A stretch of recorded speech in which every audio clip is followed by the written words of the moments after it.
Hi guys, welcome back to my channel. My name is Christian. Good morning, good evening, good afternoon, good night, good day. Whenever you are seeing this, I hope you are good. So today we are going to be doing a crochet vid. I am working on making a ruffle hat, and I'm sure you guys have seen the crochet hats.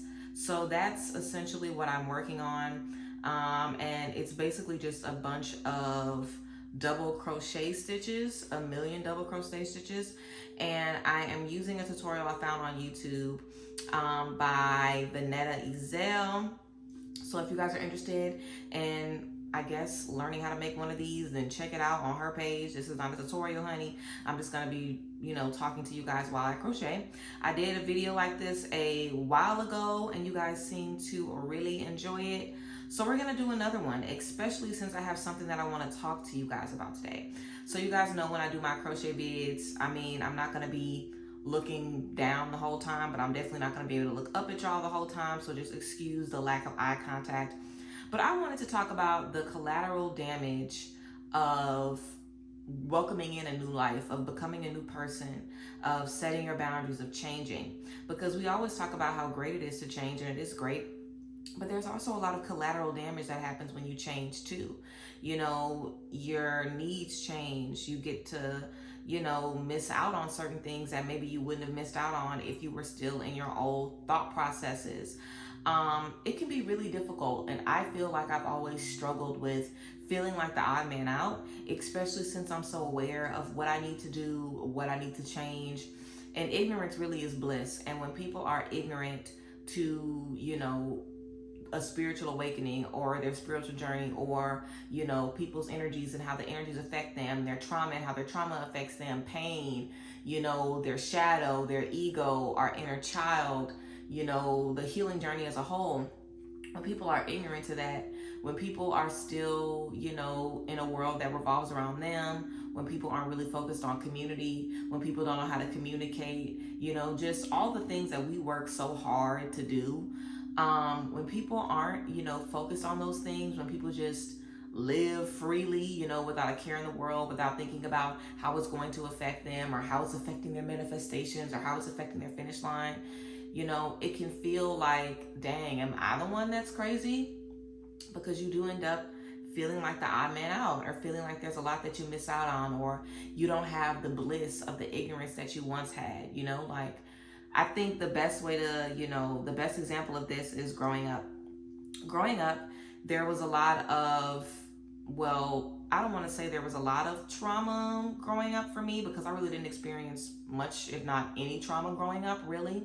But as I got older, the bliss of the ignorance was washed away from me. And I was able to see, what stuff was wrong, what stuff, could possibly trigger me, and not necessarily in my upbringing, but just in the people in my family, and the people around me. And I think even in friends that I had since middle school or elementary school, as I grow, college, high school, different things like that, you just start to feel differently about the people in your life. You see them differently, you experience them differently, and you are thinking that something isn't right. You're recognizing that this person needs to heal, that this person needs to get something off of them, that this person is triggered or traumatized from something in their past.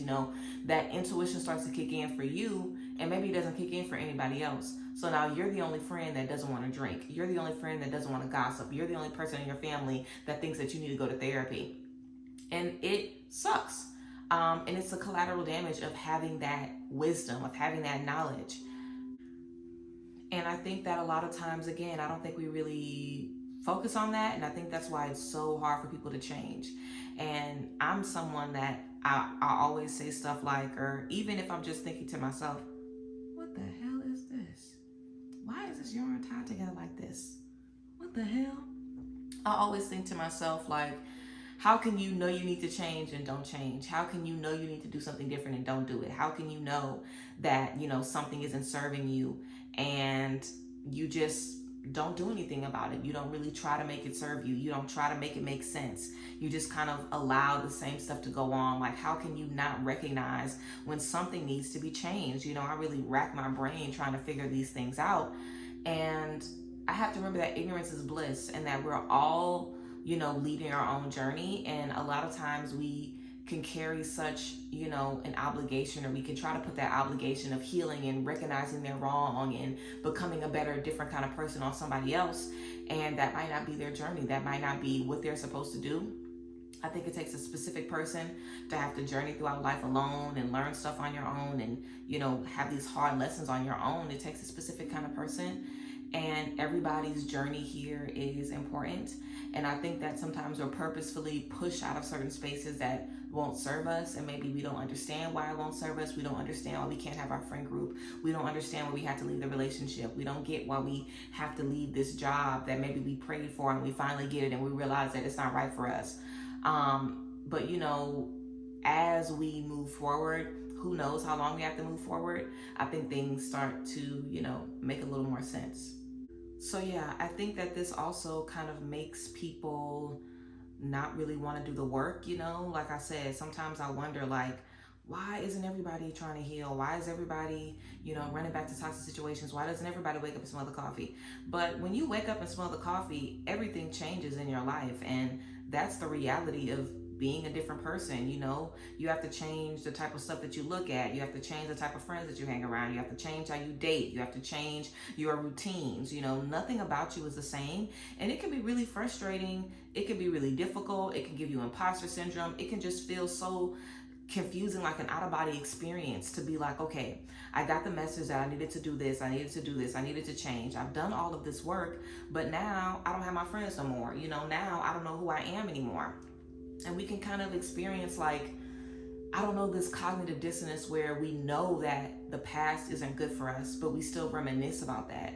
And I, had that bad when I, was without friends for so many years. Like, whenever I moved to Dallas, and even a little bit before that, I feel like I just kind of had a string of like toxic relationships. And at the root of those toxic relationships, of course, I had cut a lot of friends out of my life. I had distanced myself from a lot of people, not even because I wanted to. Some people I wanted to and needed to, but also sometimes when you're in a toxic relationship, someone wants to kind of separate you and isolate you from your friends and your support system. So I did a lot of time alone. And while I was spending all this time alone, all I could think about was a time that I used to have with my friends when everything was great and everything was awesome. And I had to remember, like, girl, those were the girls that were talking about you. Those were the girls that weren't sticking up for you. Those were the girls that were keying about you behind your back. You missed that. And I think it's okay to miss the good parts of stuff. And I think we shouldn't feel bad about it. I think it's a human thing. And I think until, one, we get better relationships and better connections, and also two, we're able to really understand and accept what happened, I think we'll always kind of reminisce and have those thoughts about the past.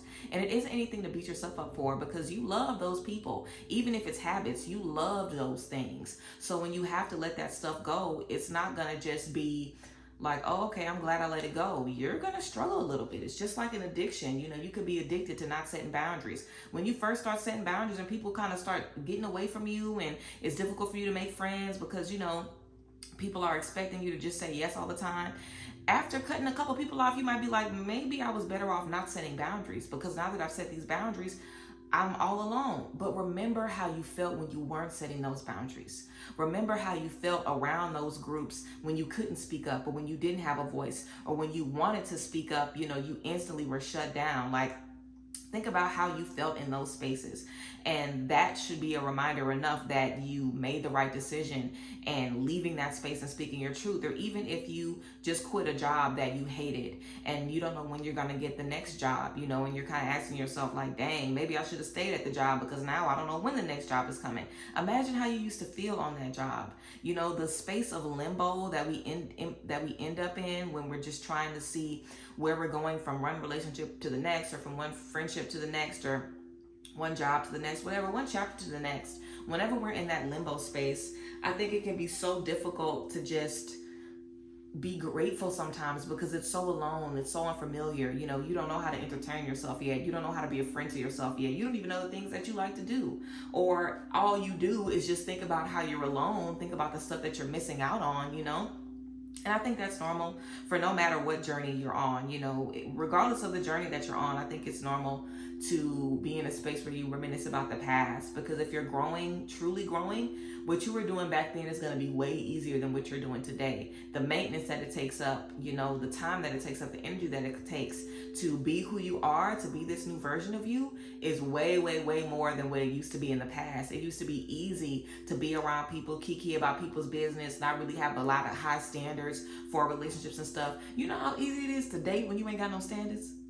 You know how easy it is to make friends when you ain't got no standards? You could just link up with somebody because they fly and you fly. You know how hard it is to try to make friends that are on their journey of healing only?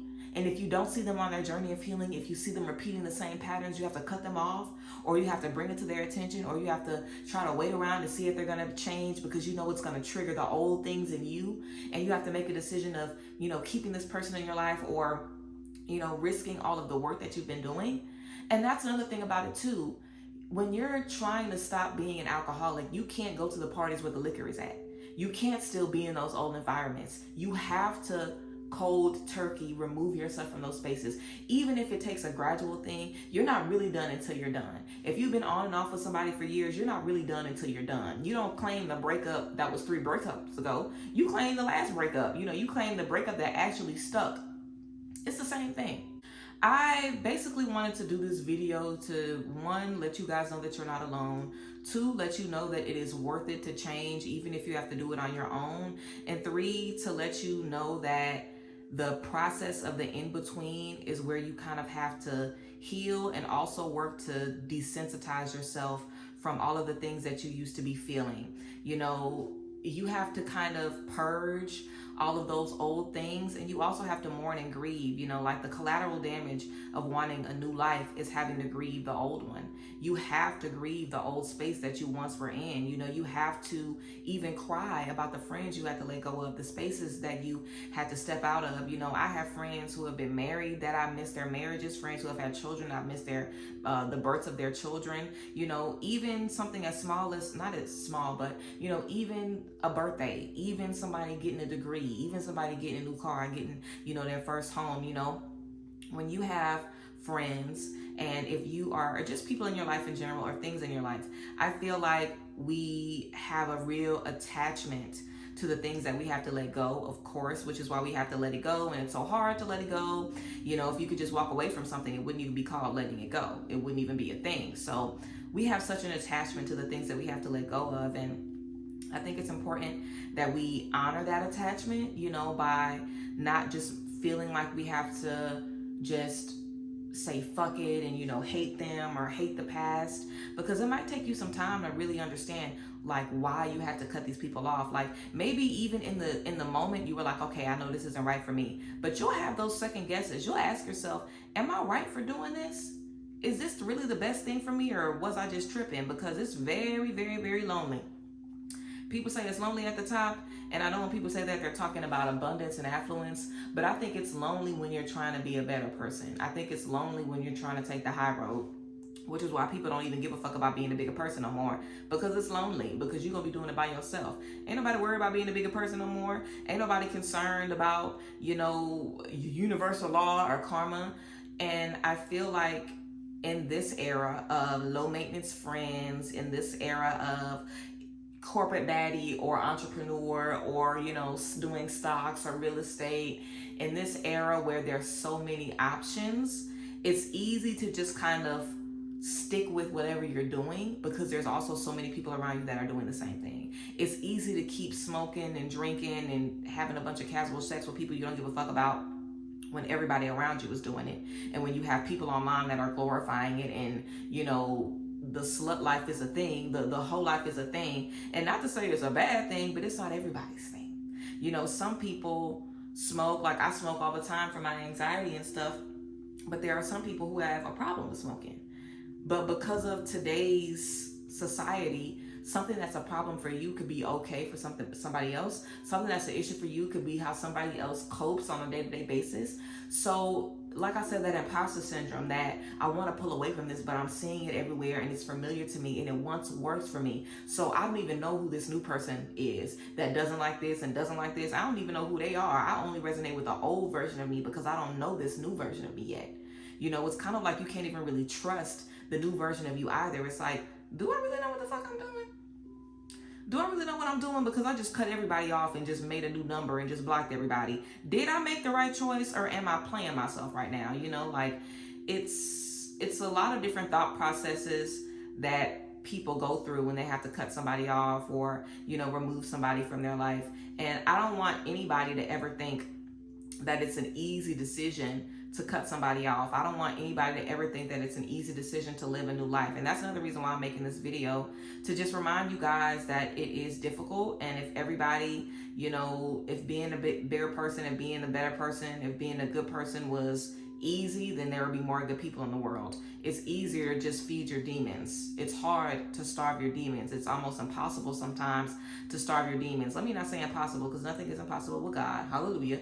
But it's very, very, very hard to starve your demons, especially, I just keep going back to my life and my example, especially when you're someone that like craves what the old space brought you. Like if you love love, if you love romance, if you need physical touch, quality time, you need that, having to cut off every source of that is going to be super, super, super, super difficult for you, because for so long that's what you survived off of, even if it was the only thing they were giving you. Like if you have a plate of food and it's rice, chicken, and vegetables, and all you eat is the chicken, if you stop getting the whole plate, even though you're not eating everything on the plate, you're going to miss the chicken, and you're going to want the plate back, even though you're only going to eat the chicken. If you have people in your life or things in your life where everything is bad except for that one thing, eventually you'll learn how to survive off the one good thing. You'll learn how to cope off the one good thing. So when you lose everything, you're going to reminisce over the 10% that was good. You're thinking about the 10% that was good. You're crying up all night about the 10% that was good. You have not even think about the 90%. You're not even thinking about everything else that wasn't bad. You're not even thinking about everything else that you couldn't digest. All you're thinking about is what you had to be brought from. All you're thinking about is what you had to be delivered from. You know, the big overall issue. That's the only thing that's on your mind. And I think that we experience, you know, so much change in this life. And I think that people can change at the drop of a dime. I think we experience people changing so quickly now on social media. You know, people can be one thing one day and something else totally different on another day, and then switch back. And I think we can see that in our own lives as well, how people switch up and change and stuff like that. And I think it's okay for people to evolve. I think people should be evolving. But true change starts from the inside out. And I think true change is what God places on your heart. I don't think you can watch a video and want to change your life unless it was already on your mind to change your life and a YouTube video confirmed it for you. You know, I don't think you can start going to the gym if you just see a bunch of people losing weight. You know, I think it has to be on your heart to do that, and maybe everybody else can confirm it for you, but I think it has to be for you to be led into different spaces. And if you're led into these different spaces, then it'll hit different and it'll stick different. It'll still be difficult to not hang out with the people that's doing the old stuff and to not watch the old stuff and consume the old stuff, but you have to give yourself time to grieve. You should not feel bad about however long it takes you to grieve the past, you know? So yeah, guys, I feel like, you know, I'm not going to finish this hat on here. And I think I'm probably going to finish this hat off camera, to be honest. But yeah, like I said, I don't want you guys to feel alone. And I don't want you to give up either. I don't want y'all to give up. If you need online community, I know I'm always plugging a group chat, but get in the group chat. What else do you have to do if you ain't got no friends? You ain't got nobody to talk to. Get your ass in that group chat, okay? And tap in. Ask people how they doing. You know, start a conversation. If you need advice, ask for the advice that you need, you know? I want to help you guys get out of your shell. I want to help you guys get back accustomed to the new beginning, because a big important part of just sticking to the new beginning that you're trying to do is to, you know, bring new things into your space that makes you feel good. Bring new friends, bring new love, bring new conversations into your space that makes you feel good.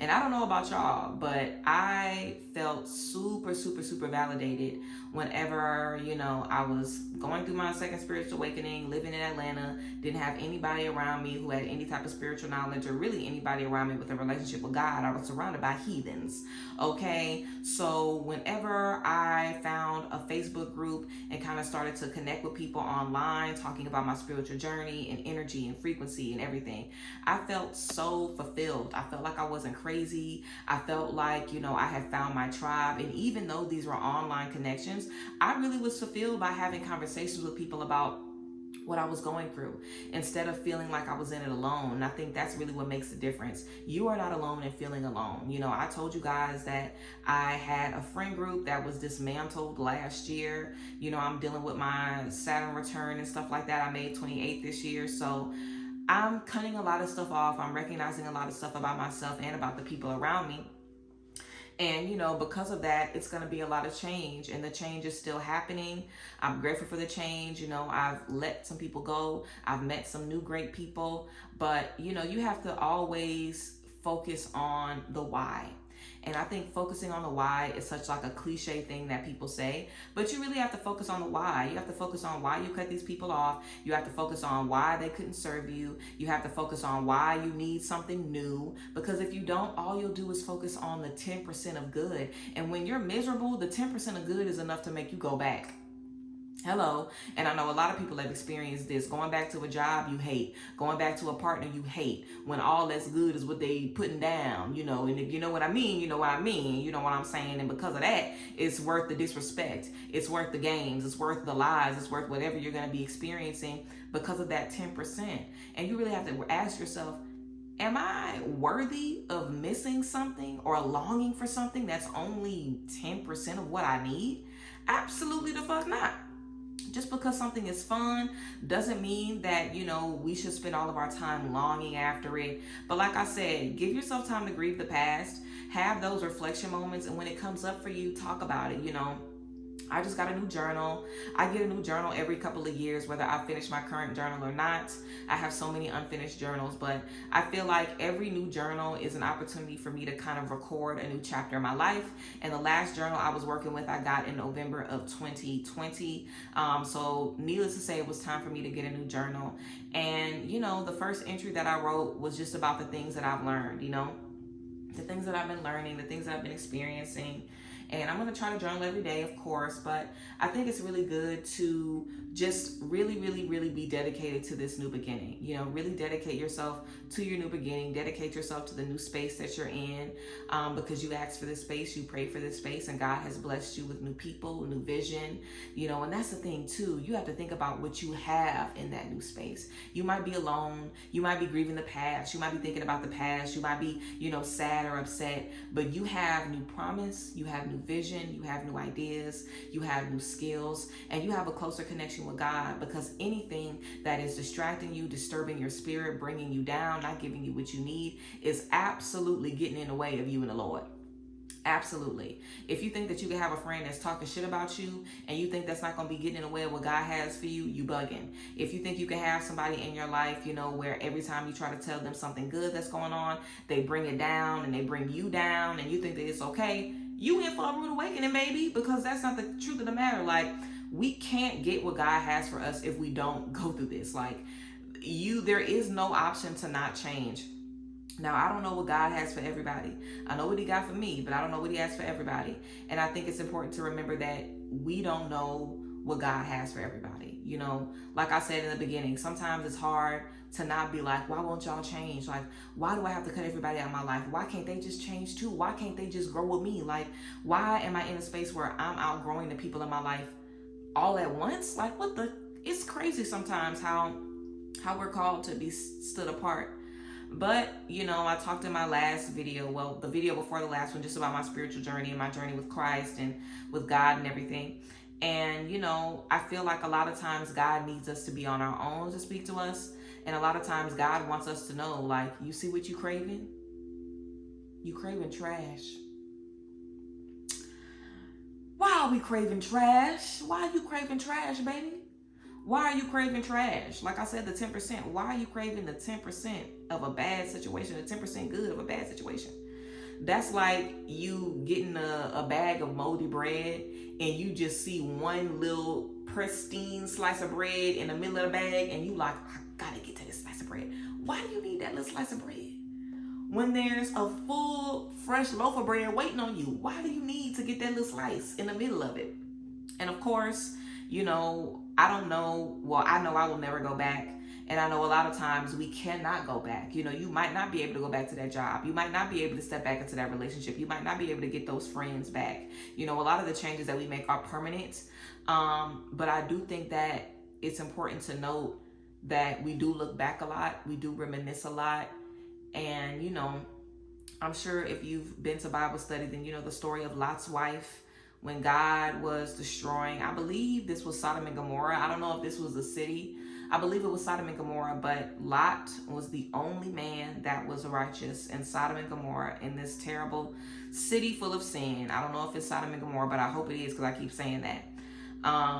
And basically, as God was delivering them, he told them to not look back. And if they were to look back, they would turn into a pillar of salt. Lot's wife looked back. She turned into a pillar of salt. And she was frozen there. And I think that's what we experience a lot of times, you know.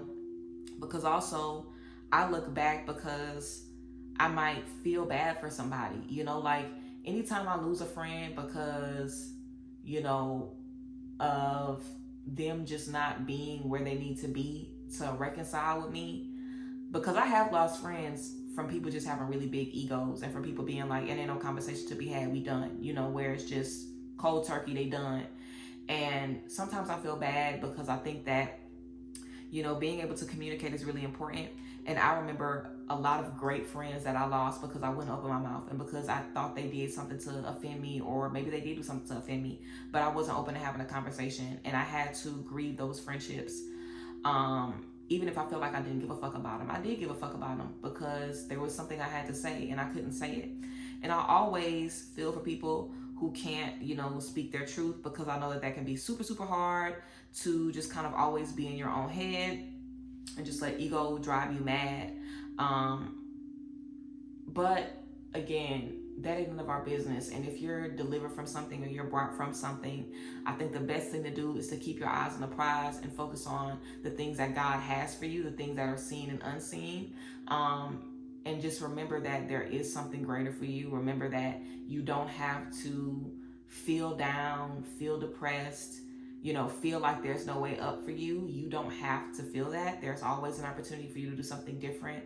There's always an opportunity for you to evolve. And I think it's normal to be down about, you know, the change and all of the things that we have to grieve and leave behind. Like I said, even the ignorance, like even being like, dang, like I wish I would have never found this out about you. But because I know this about you, I can't go on. Or dang, I wish I would have never heard my boss say this, because this is going to keep bothering me. I'm going to have to quit this fucking job. You know, ignorance is bliss, yes. But knowledge is power.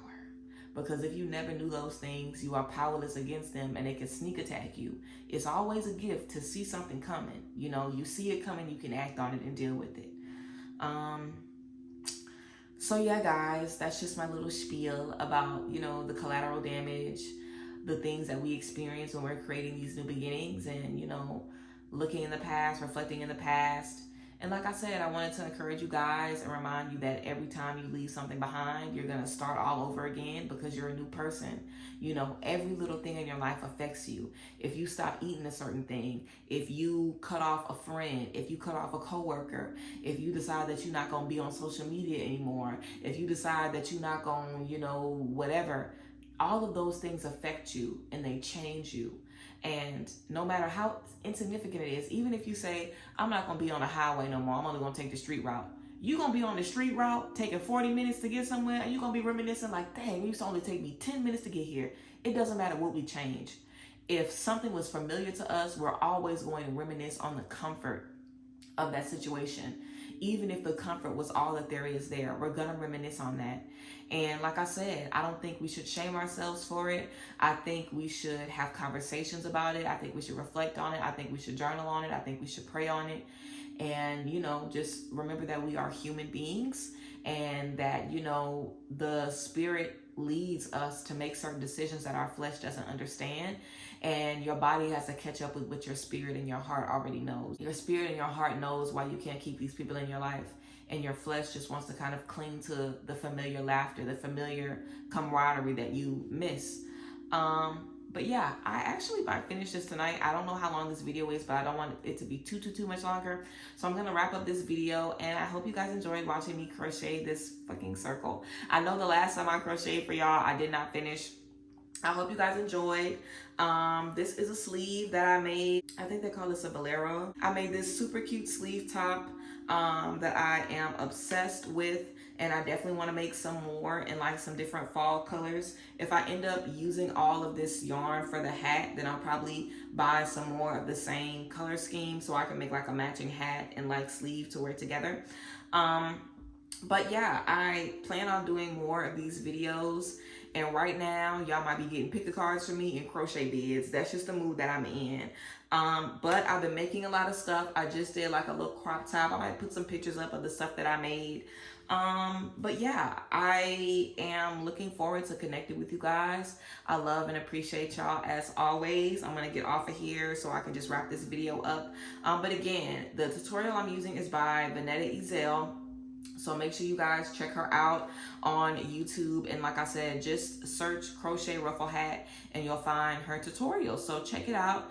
And hopefully by the time you guys watch this, I don't know when y'all are gonna see this, but you know, hopefully I can finish this and have a look up so y'all can see the finished product. But yeah, I appreciate y'all. I love y'all, and I thank you guys for being here, and I will see you guys next time. Let me know your thoughts on everything down below in the comment section. Let me know how you are feeling about your new beginning, if you've been thinking about the past, whatever the case may be. But I appreciate you guys. I love y'all, and I will see you guys next time. Bye guys. Bless.